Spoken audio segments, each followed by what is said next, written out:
Je suis avocat spécialisé en droit social et prof au Technopole de Château-Gombert. Donc au titre de ces deux casquettes, le thème m'intéresse, même si je regrette que ce débat se passe en l'absence, ou du moins avec peu de présence des gens de ces territoires. Nous aussi on le regrette.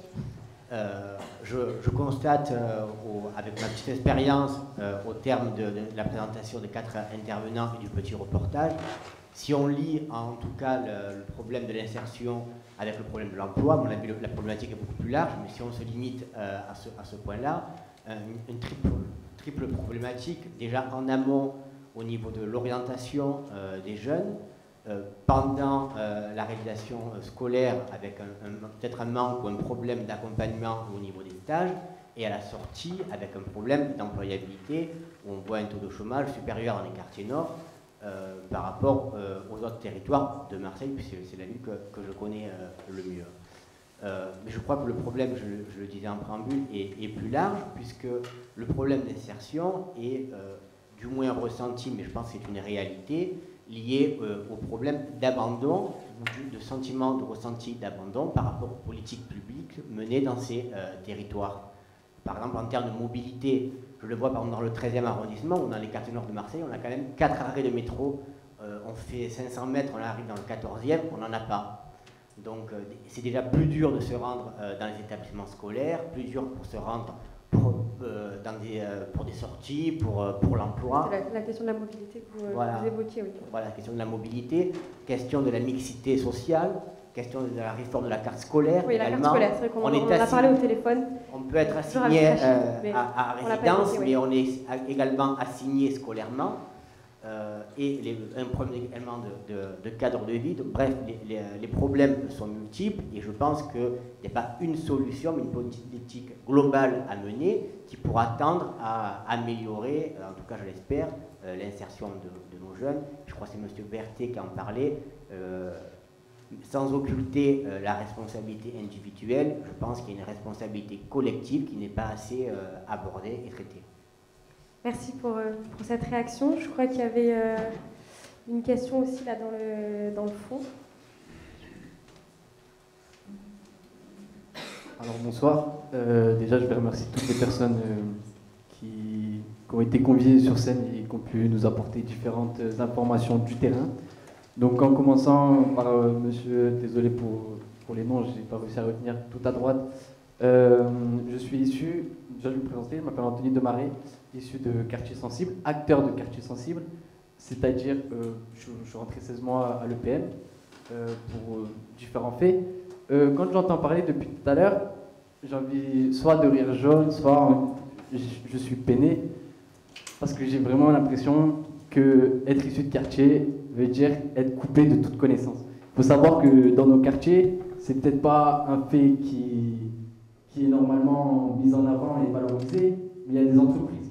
On a réussi à s'adapter. Je pense qu'on serait coté en bourse, on serait pas mal coté, sincèrement.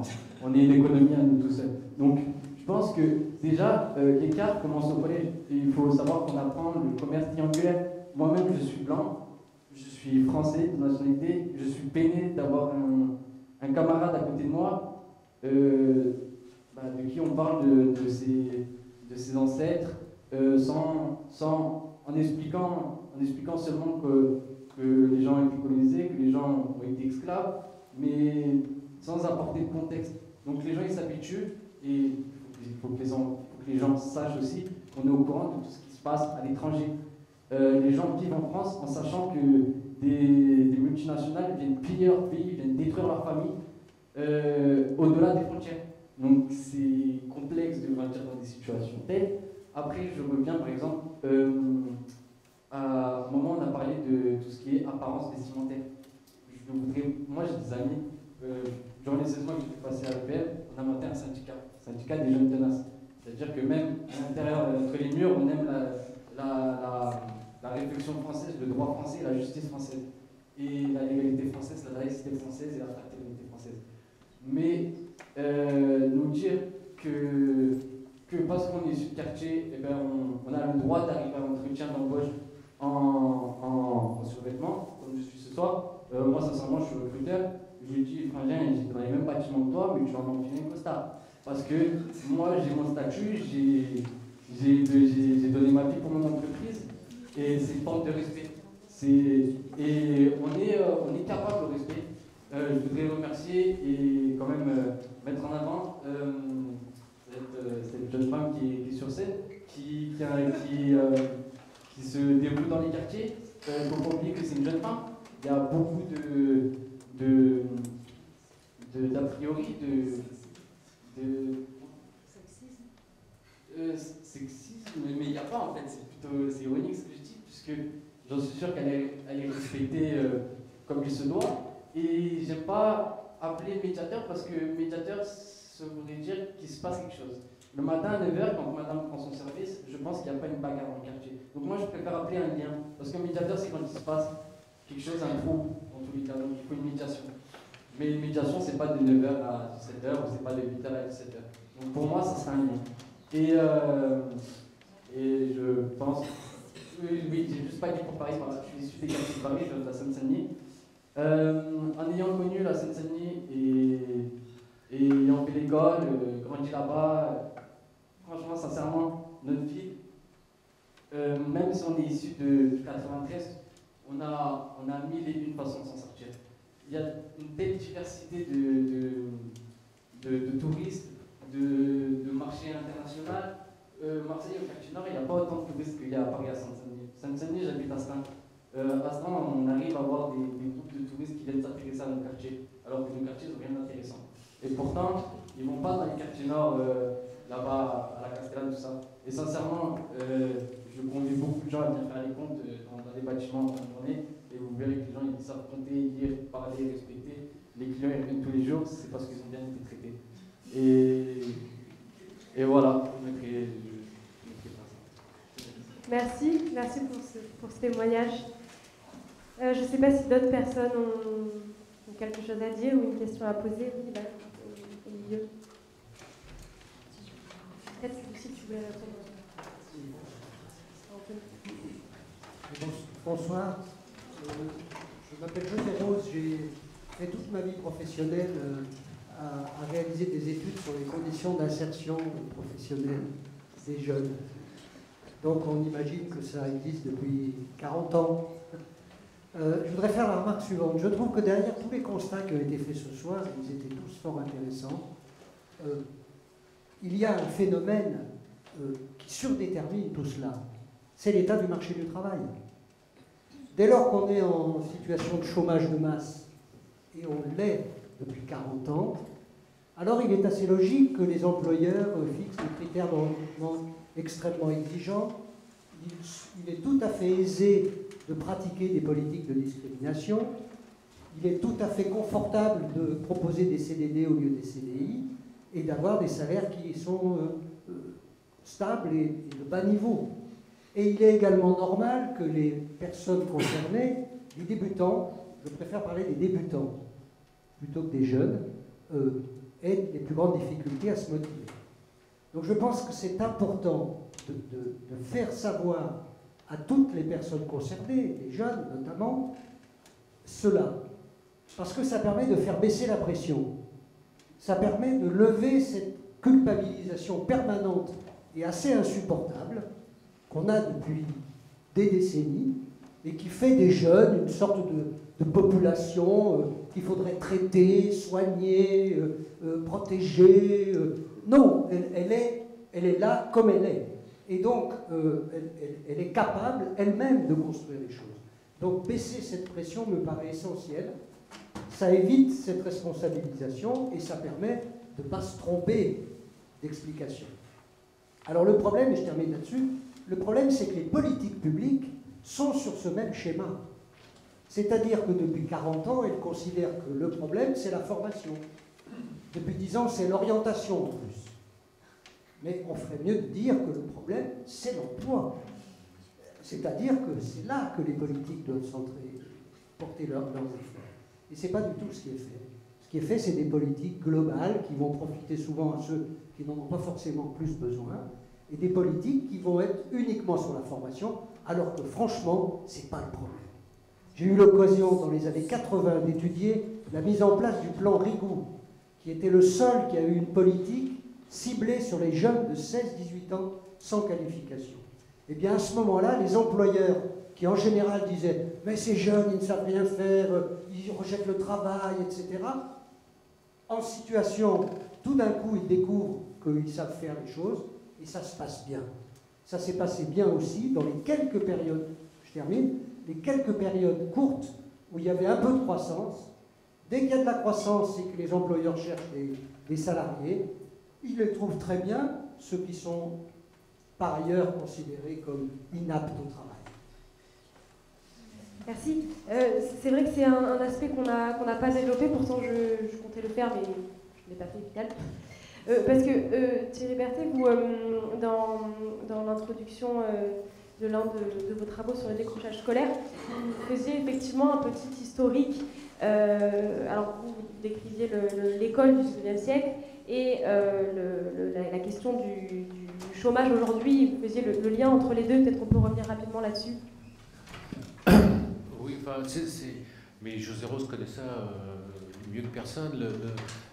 C'est le problème des emplois non qualifiés ou des emplois qui demandent un faible niveau de qualification. Le nombre de ces emplois n'a pas sensiblement baissé, réellement baissé. Il s'est un peu transformé des emplois industriels vers les emplois de service, mais fondamentalement, il existe encore plein d'emplois qui n'exigent pas un niveau de qualification, un diplôme particulier pour l'exercer. Sauf que ces emplois-là, ils sont occupés aujourd'hui majoritairement par des gens diplômés. Parce qu'effectivement, le marché du travail est dans une situation et dans une pression telle que les chefs d'entreprise vont recruter. Allez savoir pourquoi, ça ne veut pas forcément dire qu'il va avoir un meilleur salarié parce qu'il a un diplôme, mais ils vont préférer prendre quelqu'un qui a un diplôme que quelqu'un qui n'en a pas. Et ça, c'est un vrai paradoxe du décrochage scolaire, parce que concrètement, dans les années 70, il devait y avoir 30% d'une classe d'âge qui n'allait pas jusqu'au bac, donc qui quittait le système scolaire sans diplôme ou avec un niveau de qualification qui était le brevet. Puis on trouvait du travail, parce qu'effectivement, il y avait des emplois industriels qui étaient ouverts aux gens sans qualification. Aujourd'hui, moins il y a de décrocheurs, ou moins il y a de personnes en situation de décrochage, et plus on en parle.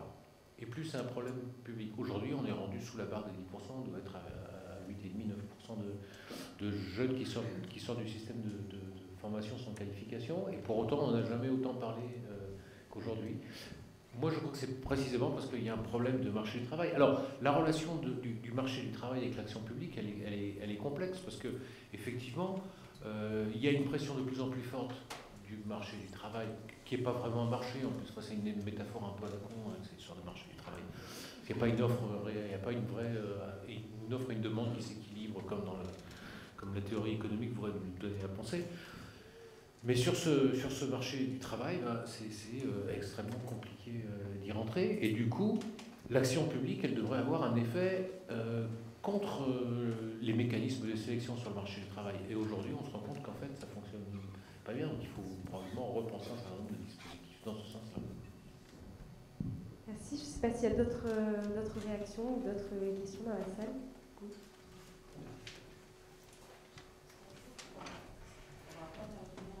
Moi, je gère le Fonds social européen pour la région PACA.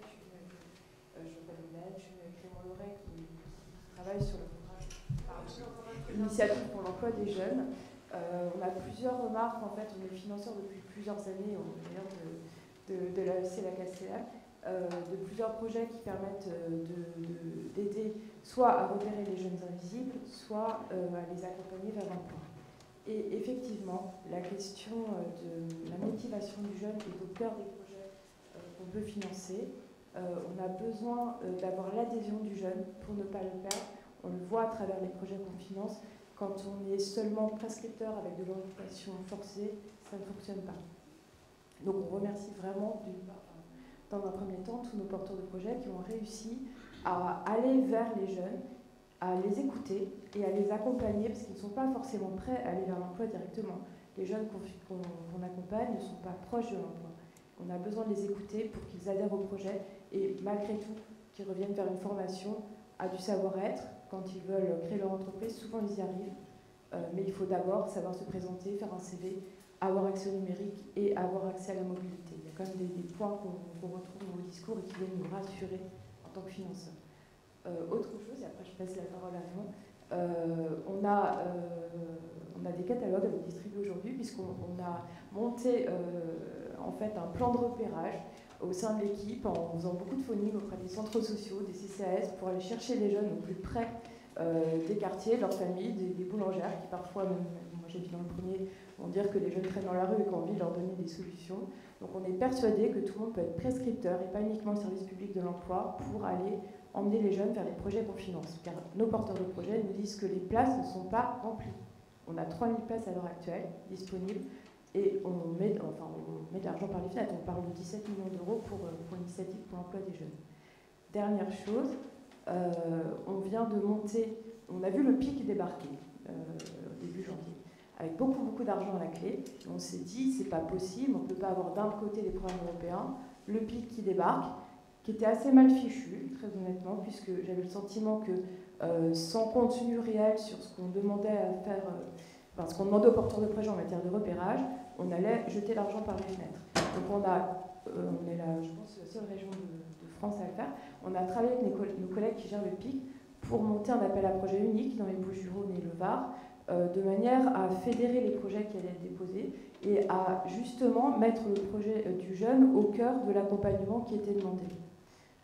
Donc un diagnostic sera obligatoire et le jeune sera complètement partie prenante du projet qui lui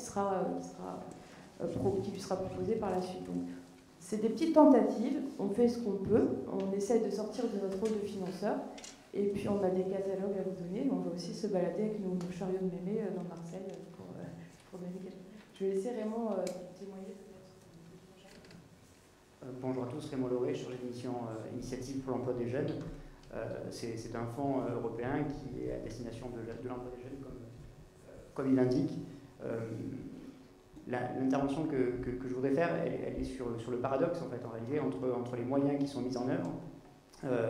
Aude l'a dit à l'instant, 13 millions d'euros de reste à consommer sur l'initiative pour l'emploi des jeunes pour 2018, 2019, 2020, c'est des moyens colossaux.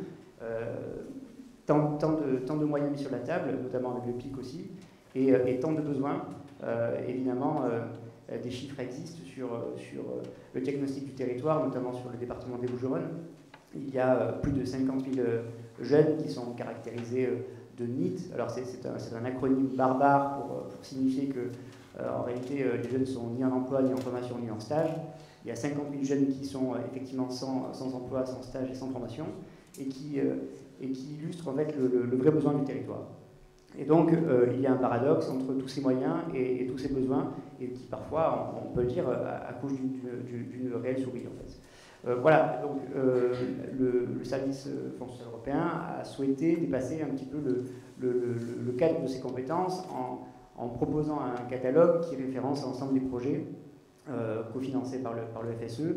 On dépasse notre cadre de compétences, on va essayer de rencontrer en tout cas de faire en sorte que chaque structure puisse être prescripteur et flécher en fait les jeunes vers les dispositifs qui existent.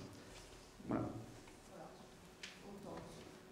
On va tenter, en tout cas, d'être cohérent sur les financements qui existent. Et c'est déjà pas évident, parce qu'il n'y a pas de il y a la région, le département, etc. On doit associer. Merci. Il y a une question juste derrière. Bonsoir.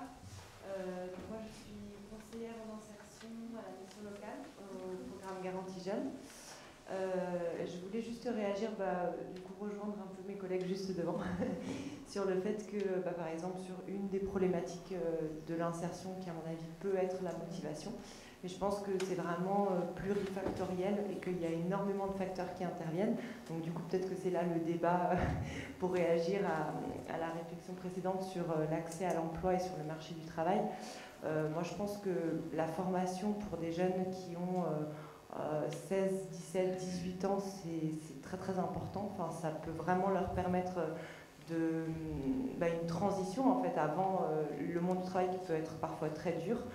Nous, on le voit à la mission locale, la plupart des emplois qui leur sont réservés aux jeunes qu'on accueille, c'est des emplois dans les métiers en tension, donc c'est dans la propreté, c'est dans la logistique, c'est dans la restauration. C'est souvent des emplois qui correspondent pas forcément à ce dont eux ils ont envie. Et pourtant, bah oui, il faut les positionner. Là, on a des recruteurs, là, on a des offres.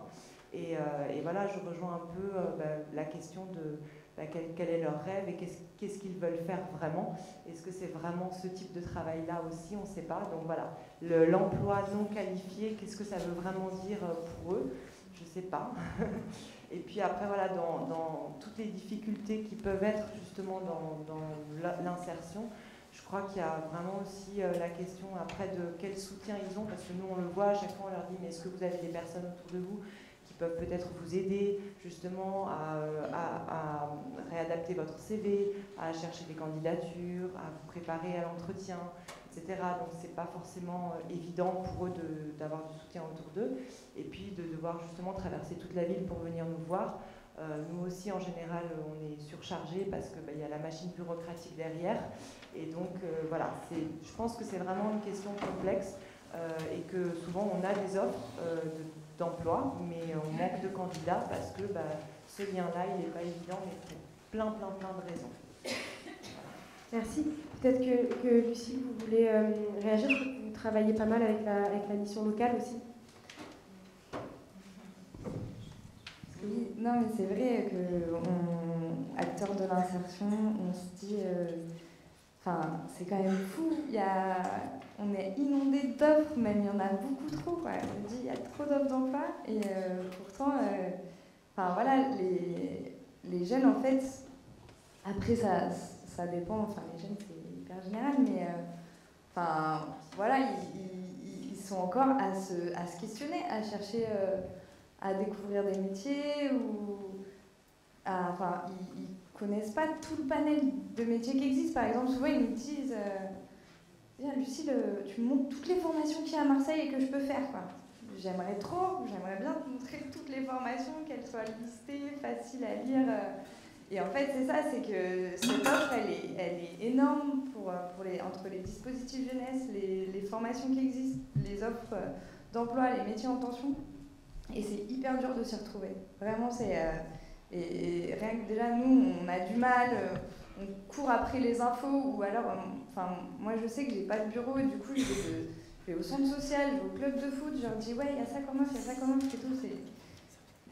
Faut le dire, mais voilà, il y a beaucoup de choses, et on n'y voit pas assez clair, et c'est pas du tout lisible pour les gens. Est-ce que c'est des offres tout le temps dans les mêmes domaines, ou non, il y a beaucoup d'offres? Mais il y a des offres en plus géniales. Par exemple, il y a des appels à projets pour partir aux États-Unis, pour faire un peu de bénévolat, et après on peut partir aux États-Unis. Il y a vraiment des trucs chouettes. Vraiment, il y a des trucs.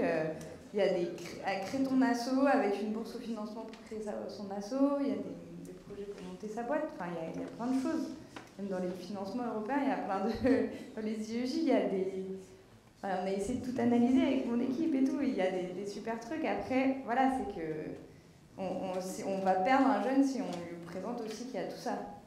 Donc c'est un travail. Moi, je me questionne au quotidien. Hein, j'ai pas la bonne méthode, et surtout que j'ai pas beaucoup d'expérience non plus. Donc, on construit au jour le jour, mais en effet, je pense qu'il y a de l'espoir. Il y a plein d'offres, plein de choses belles pour les jeunes. Et le problème, c'est que souvent, on a accès à celles, oui, dans le BTP, dans la restauration et tout ça, et que les professionnels, ils doivent faire un effort pour aller chercher les bonnes offres, quoi. Et on n'a pas le temps, voilà, parce qu'on a toujours les mêmes circuits. Moi, ce que je voulais dire, c'est on a beaucoup d'acteurs dans ce domaine de la réalisation professionnelle. Je pense à la mission locale, puisque nous sommes partenaires dans le cadre du dispositif MOV notamment. L'ADAP, par exemple, avec lequel on travaille régulièrement, notamment sur pas mal de chantiers d'insertion, et où on réapprend donc aux jeunes un certain nombre de métiers, que ce soit de la petite maçonnerie, de la peinture ou autre. Et puis, je pense que cette addition des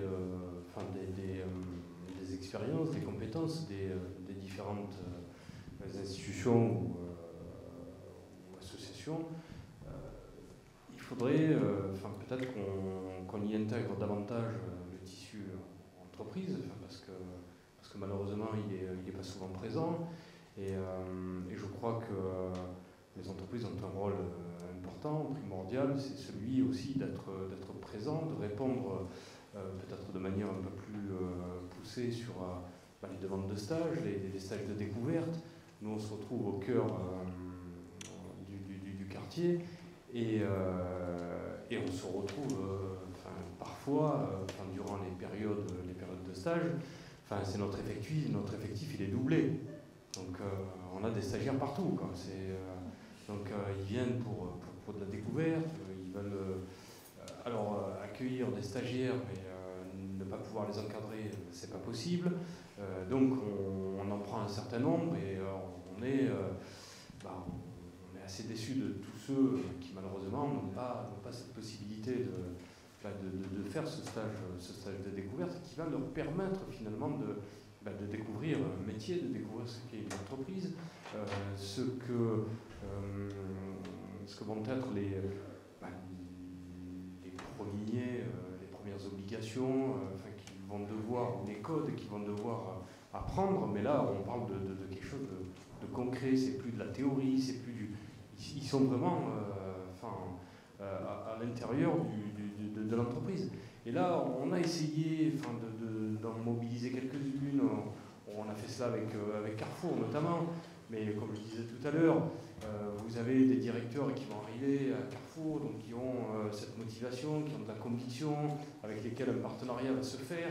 Et puis ça va marcher comme ça pendant quelques temps. Et puis d'un coup, il y a les mutations de ces directeurs. Et puis le successeur, il partage peut-être pas forcément la même philosophie, et il faut tout recommencer, il faut tout reprendre de zéro et essayer de motiver, surmotiver. Et c'est compliqué pour tout le monde.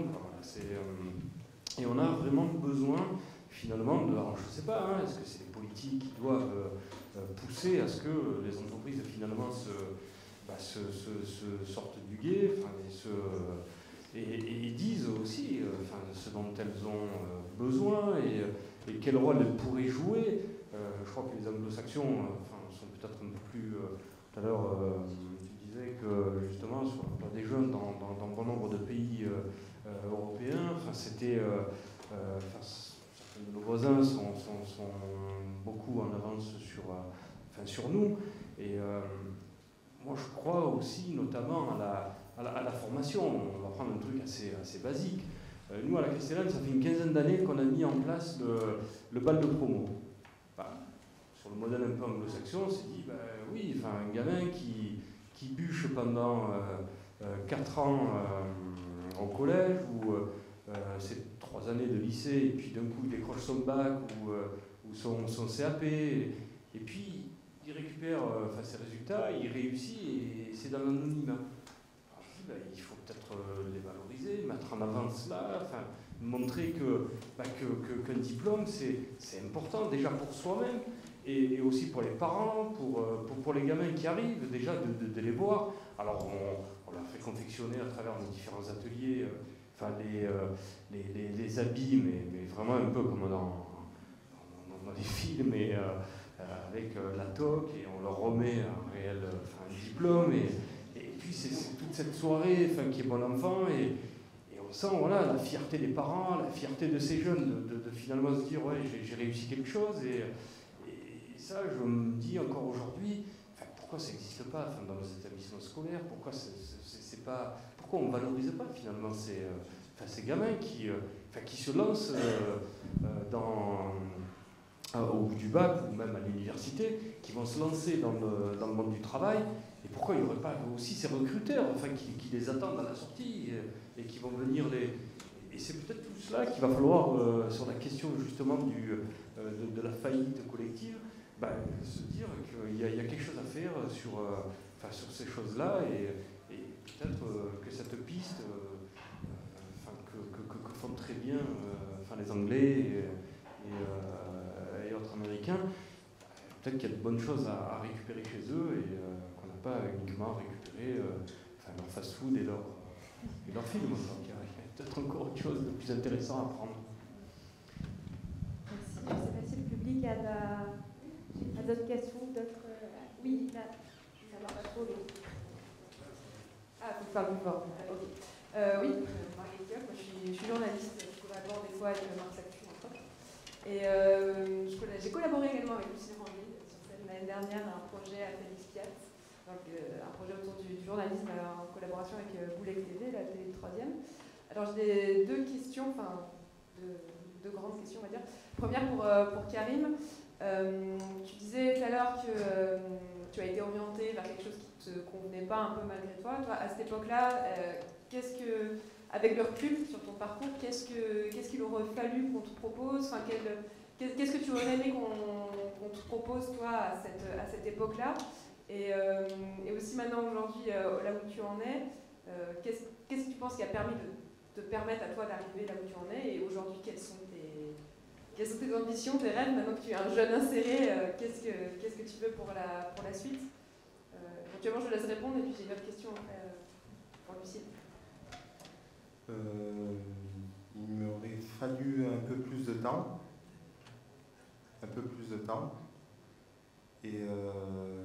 et plus de stages en 3e et même en seconde, déjà à l'époque. Et ce qui maintenant, c'est parce que j'étais bénévole dans des associations un temps plus jeune, dans mon quartier. Et c'est un peu grâce à ça que j'ai eu des liens avec plusieurs associations, ADAP 13, l'association ADENI.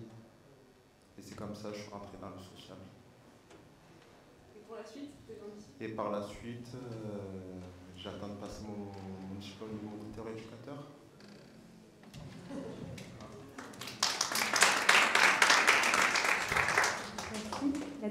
Ouais, du coup, la question pour Lucille, en fait, voilà, on avait travaillé ensemble, on avait accueilli, enfin, on avait dans cet atelier que j'animais, dont le but était de fournir un plateau TV justement autour de l'emploi. On avait touché, je pense, une douzaine de jeunes. Déjà, je voudrais savoir ces jeunes-là, un petit peu ce qu'ils sont devenus. Est-ce que tu as des nouvelles de Naïma, enfin, j'ai oublié tous les prénoms de tout le monde, mais est-ce que tu as des nouvelles un petit peu de ces jeunes-là?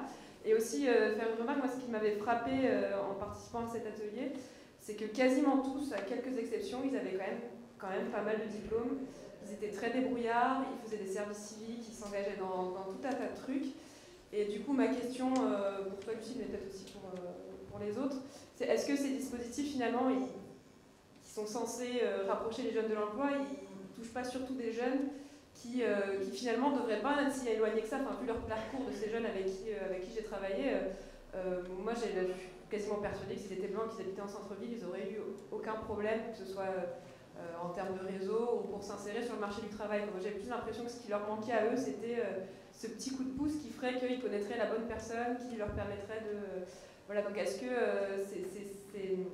tous ces dispositifs-là censés insérer, ils ne bénéficient pas des jeunes qui finalement sont plus victimes de l'endroit où ils habitent, presque, que plutôt vraiment, réellement, totalement désœuvrés en décrochage ou quoi? Parce que moi, les jeunes qui étaient là, pour moi, c'était des jeunes qui étaient bourrés de talent et pour certains bourrés de diplômes aussi, quoi.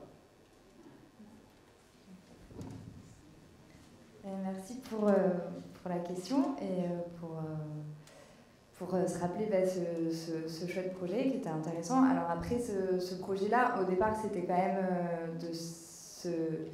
de faire réfléchir les jeunes justement sur cette question-là, de l'emploi et de l'accès à l'emploi. Et c'était pas tant leur faire acquérir des compétences, animer des ateliers, ça c'était l'effet qui se coule un petit peu. Donc c'est vrai qu'ils y sont plus allés par envie aussi de prendre la parole, et aussi ils y sont allés par envie d'avoir un premier réseau professionnel, puisqu'ils allaient interviewer des chefs d'entreprise. Et en fait, c'est vraiment là, tu pointes le fait qu'en effet, l'un des gros problèmes, c'est ce réseau professionnel qui manque, et que nous, quand on grandit dans d'autres quartiers, en fait, on l'a tous un peu. On a tous, au final, déjà un début de réseau professionnel, et là quand on va questionner les jeunes et qu'on s'intéresse sur leur parcours, ils ont souvent en effet des assos de quartier qui justement les ont aidés, des éducateurs, parfois une CPE qui les a poussés ou un prof. Et ça, c'est le seul réseau professionnel qu'ils vont avoir. Donc il y a un réel travail à faire pour qu'ils rencontrent davantage de professionnels dans plein de cadres, dans plein de dispositifs justement qui sont aussi là pour les faire rencontrer des professionnels plutôt que pour les mettre peut-être en emploi. Et pour ces jeunes-là, franchement, moi j'ai de la chance, vraiment, je pense en tant que travailleur social, c'est que ça fait 2 ans que je travaille et je vais continuer à travailler au moins 1 an pour l'instant et après on verra. Mais je peux suivre les jeunes pendant très longtemps. Et c'est vrai que ce groupe-là, ils sont tous... franchement, ils s'en sortent tous, quoi. Naïma, elle va commencer une formation et elle va aussi participer à un projet pour créer son projet d'atelier mode et création. Mohamed, il est à Paris et il est ambassadeur unicité au niveau national. Et puis en général, il dit à Emmanuel Macron que faut pousser l'engagement des jeunes, comme ça, il lui dit.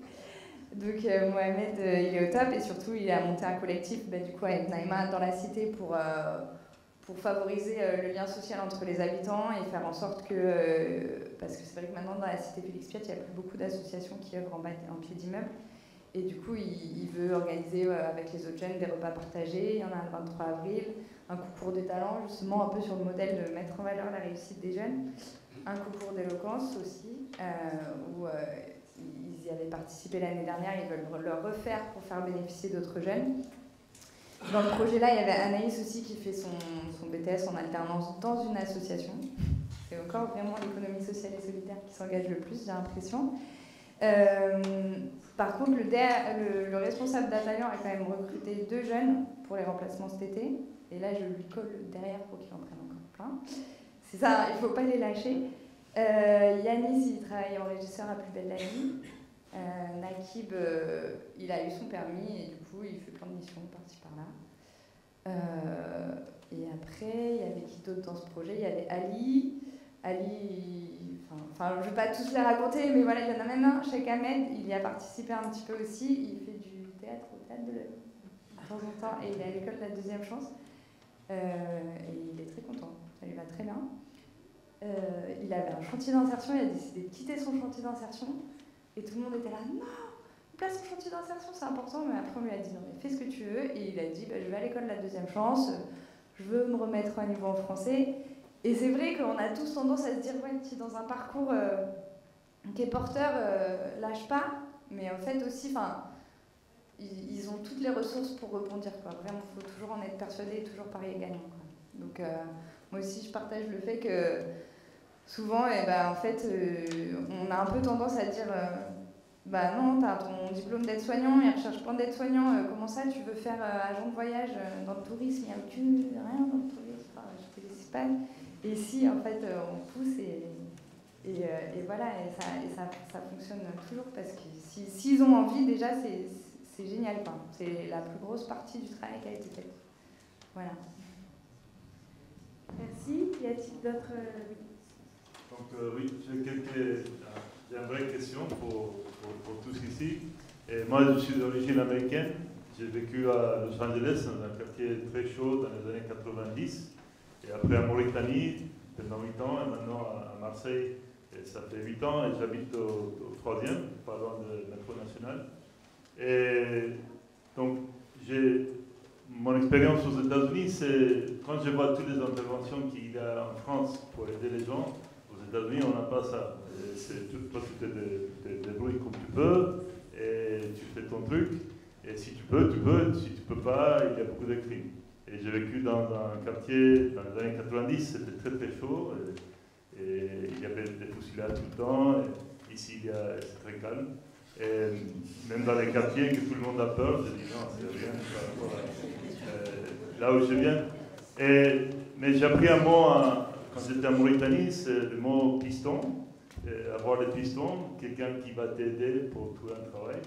Et ça marche ici aussi en France.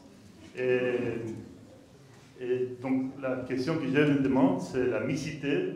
Et on est tous ici, on veut aider ces jeunes, c'est pour ça qu'on est là. mais la mixité sociale où les gens sont vraiment, ils vont aller manger chez les gens, ils vont inviter les gens chez eux, ils vont partager un verre, ils vont partager un repas, ils vont se vraiment parler, se connaître.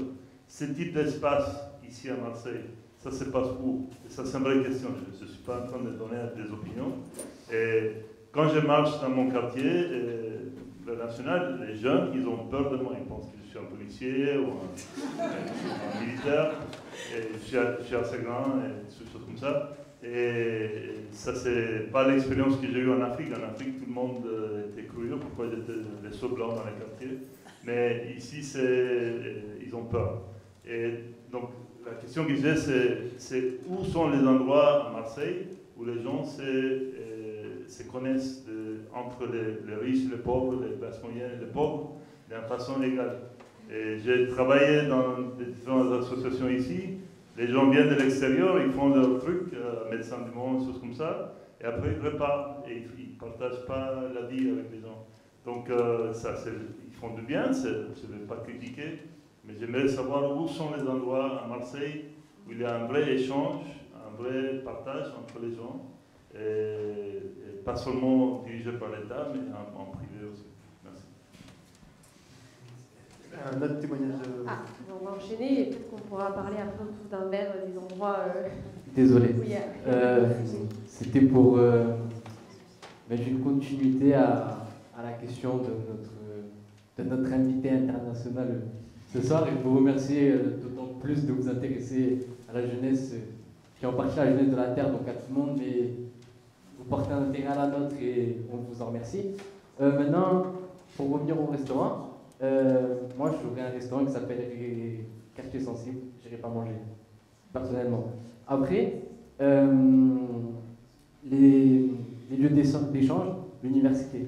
Vous allez à l'université, vous allez voir des fils d'héritiers parler à des fils de personne. Des fils de rien du tout. Désolé d'employer ce terme. Vous allez même la diversité, elle se passe à l'école. Les études, tout ça. Après, dans les quartiers, d'ailleurs vous ressemblez à un civil, hein, pour tout vous dire, vous pourriez rentrer dans la fac sans aucun problème. Je pense que la frontière est, tout à l'heure j'ai oublié d'en parler, mais un jeune, vous savez, un jeune qui est en garde à vue, qui est du mauvais côté de la barrière, eh ben, paradoxalement, il a très envie de porter l'uniforme de police. Parce que c'est à ce moment-là où il sait quelle est la valeur de cet uniforme, quelle est la valeur d'un détenu. Donc être derrière les barreaux, tout ça, c'est compliqué. Mais sauf qu'on ne laisse pas cette chance aux jeunes qui ont été incarcérés, même mineurs, à l'âge de 18 ans, de représenter la France, porter un uniforme et faire valoir la parole de l'évolution, je pense. Transmettre, partager leur évolution personnelle. Moi, par exemple, je suis issu de foyer. J'ai passé ma vie dans des foyers. J'ai passé 16 ans avant d'être incarcéré dans des foyers. Je ne peux pas déconseiller de devenir éducateur. Parce que je pourrais faire des transferts identitaires, d'histoire sur des jeunes avec lesquels je pourrais travailler. Mais on ne demande pas à un fils de chirurgien de ne pas devenir chirurgien par peur qu'il fasse des bêtises, vous comprenez? Et il est là tout le détail en fait, tout le détail. Et après moi je voudrais dire une dernière chose et vraiment remercier encore une fois toutes les gens qui interviennent dans nos quartiers. Mais c'est triste de s'intéresser à nos quartiers quand nos quartiers prennent de la valeur. Parce que comme je l'ai dit tout à l'heure et je le répéterai toujours, il se passe une économie, des gens vivent dans nos quartiers, des gens survivent et des gens excellent, bien sûr. Quand il y a des gens qui meurent, il y a des gens qui excellent forcément. Mais je sais plus ce que je voulais dire, mais que dans nos quartiers, voilà, il y avait mille et une capacités en réalité, et que je donne raison à monsieur, je crois que le sociologue, qui nous dit qu'on s'intéresse. En fait, on porte trop et pas assez d'intérêt à la jeunesse. Trop, en fait pas assez parce qu'au jour d'aujourd'hui, on a besoin de beaucoup d'attention parce qu'on a pris beaucoup de retard. Mais bref, je sais pas ce que je voulais dire là, mais en tout cas, on a des capacités, j'ai envie de le dire, sincèrement. Merci. Y a-t-il d'autres questions? Oui, là-bas. Bonjour.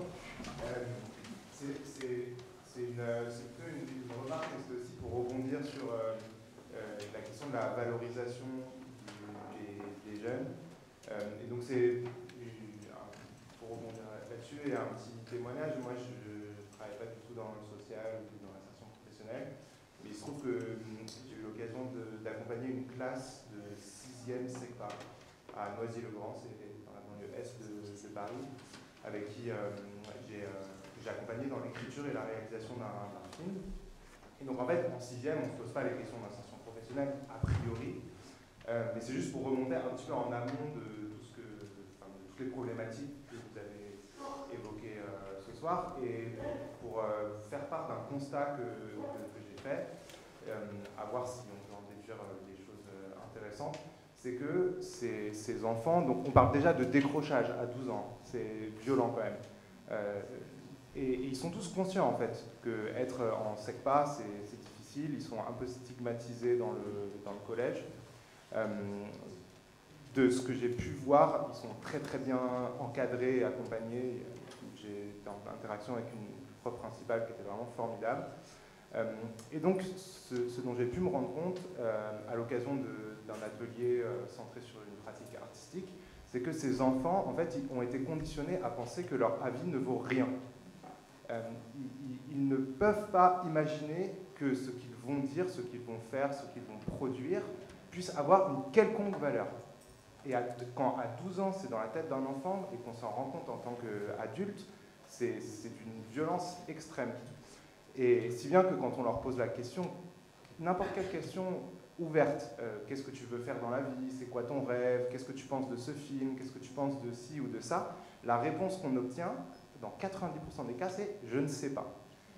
Et pendant une année, je les ai donc accompagnés dans un travail qui leur appartient en fait, donc un film, ils ont raconté une histoire, alors évidemment ils ont une maîtrise de l'écriture qui n'est pas évidente, donc je les ai vraiment accompagnés, j'y ai mis beaucoup de moi aussi, mais au final ils se reconnaissent dans ce film, et tout ça pour dire que quand je les ai vus voir le film dans lequel ils jouent, qu'ils ont écrit des personnages qu'ils ont compris, j'ai fait aussi un atelier photo avec eux, où on a exposé leurs photos sur les murs du collège, et ils étaient fiers en fait. Et j'ai vu l'évolution de certains enfants, pas tous évidemment, il y en a qui passent à côté, mais il y en a où vraiment je les ai vus se relever littéralement, physiquement, enfin, ils étaient voûtés, ils ne parlaient pas et tout, et à la fin de l'année, je ne dis pas que c'est grâce à cet atelier spécifiquement, à nouveau il y a plein d'autres super choses qui sont faites dans ces classes-là. Mais voilà, ce que je voulais dire, c'est dans un monde où, en fait, on pense beaucoup au travail, justement, il y a cette culpabilisation par rapport au diplôme, aux notes. On a un système scolaire où vraiment, enfin, on est tout le temps évalué, mais on ne pose pas la question de qu'est-ce que tu penses, qu'est-ce que tu veux faire. J'ai trouvé que c'est une pratique artistique qui, a priori, n'a aucune valeur, mais qui permet de faire sentir à ces gamins qu'ils peuvent raconter quelque chose, raconter une histoire aussi, juste de la pure fiction. Et j'ai trouvé que c'était vraiment particulièrement pertinent, et qu'en parallèle des questions d'insertion professionnelle, d'avoir l'idée que aussi faire des photos, faire je sais pas, des arts plastiques, du cinéma et tout, c'est cool.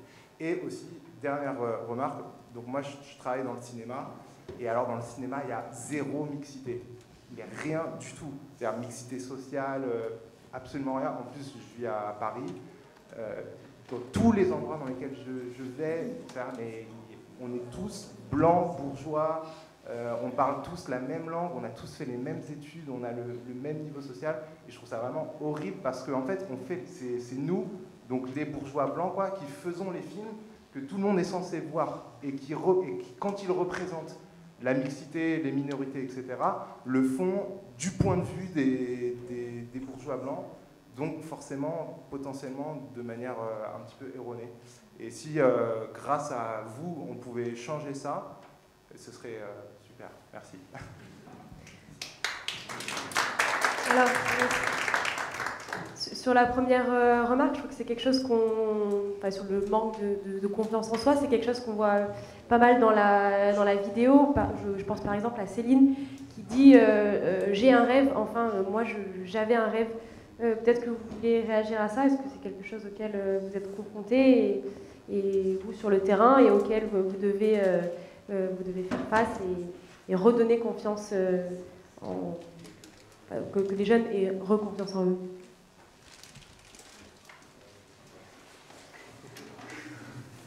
Je parle plutôt aux acteurs de terrain. Donc... Le manque de confiance, il est, je pense parfois, pas forcément uniquement chez les jeunes, hein, le manque de confiance, on peut le retrouver chez tout un chacun. À un moment de nos vies, on peut avoir des passages où on peut éprouver, ressentir un manque de confiance dans tel ou tel...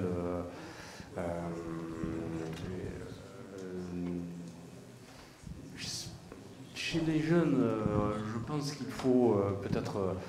moi, j'évite toujours d'amalgamer ou de mettre tous ces jeunes de ces quartiers dans une espèce de même sac. Chacun a sa propre personnalité. Certains sont assez introvertis, voire timides. D'autres ils ont le bagou, ils ont la parole facile. Chez d'autres, c'est un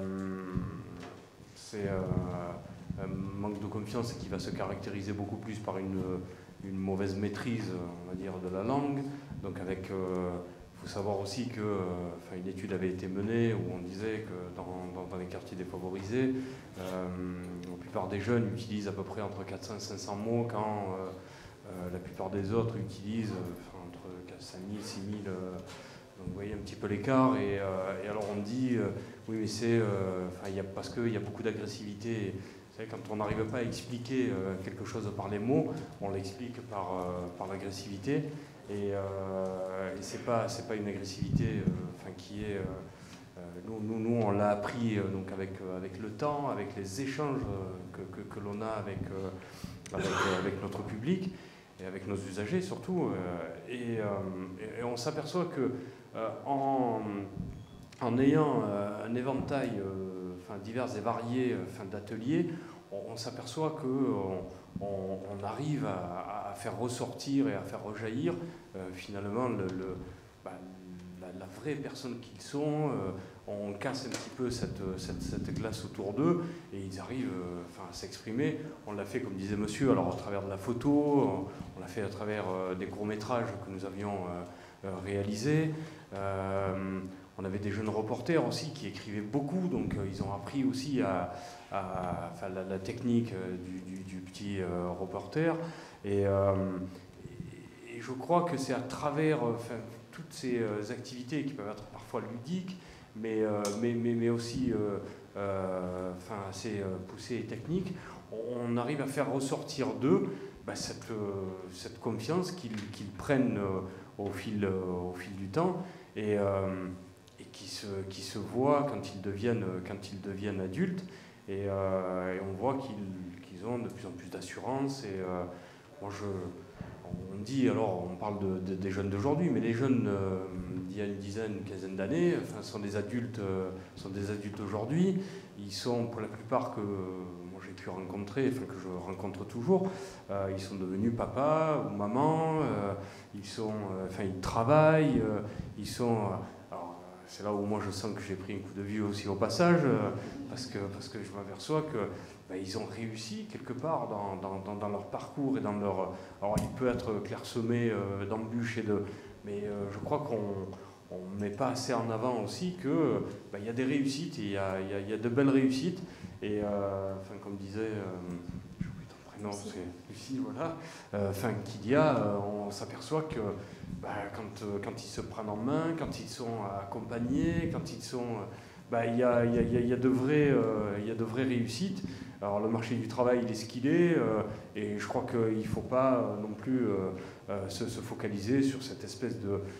il y a uniquement le travail, que c'est par le travail que les choses vont se... Il y a beaucoup de portes qui s'ouvrent à eux, et parfois ils arrivent à les saisir.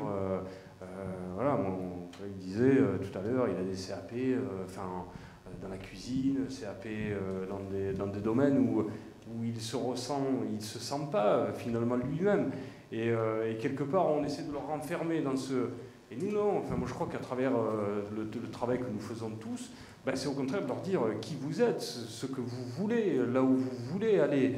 Et on essaie de sortir tout cela. Alors, cette timidité, elle est au départ, et puis après, par les échanges, le temps que nous passons ensemble, et on s'aperçoit que finalement, c'est d'autres personnes que l'on a face à nous. Et puis, il ne faut pas se cacher. Il y a aussi ceux qui n'ont pas envie.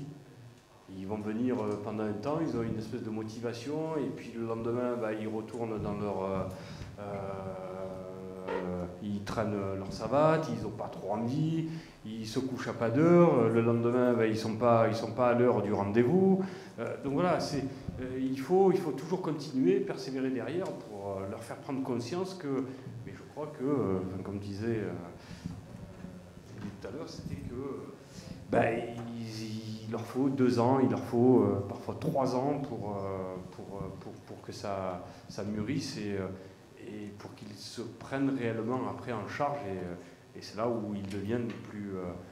je crois qu'on est dans des territoires qui sont difficiles pour eux, parce que souvent, moi, j'aime pas tous ces termes qu'on leur donne, hein, ZEP, REP, enfin tout ce qu'on veut, mais pour moi, c'est vraiment des territoires sur lesquels il faut que la puissance publique remette de l'intérêt sur des questions, surtout de mobilité, parce qu'ils ne demandent pas à être assistés tous les jours, du soir au matin. Ce qu'ils demandent, c'est pouvoir se déplacer comme tout un chacun de manière assez rapide pour, par eux-mêmes, aller chercher du travail, répondre à des offres d'emploi auxquelles ils ont répondu, d'aller à des entretiens et d'arriver à l'heure. Et je crois que c'est là où on doit, et la puissance publique doit finalement se remettre en question et essayer de trouver des solutions pour que justement ces gens-là se prennent aussi en charge eux-mêmes. Voilà. Alors, merci, je suis désolée, je vais devoir vous couper, on va peut-être rester sur cette volonté, parce qu'il se fait tard et qu'il va falloir faire des boutiques. Mais en tout cas, je vous remercie à tous d'avoir été présents. Merci aussi à nos invités d'avoir fait le déplacement et de nous avoir fait part de leur témoignage et de leur expertise. Dernière petite précision, il y a un chapeau à l'entrée. Voilà, si vous voulez mettre quelque chose, ce sera donc pour le théâtre de l'œuvre. Bonne soirée à tous.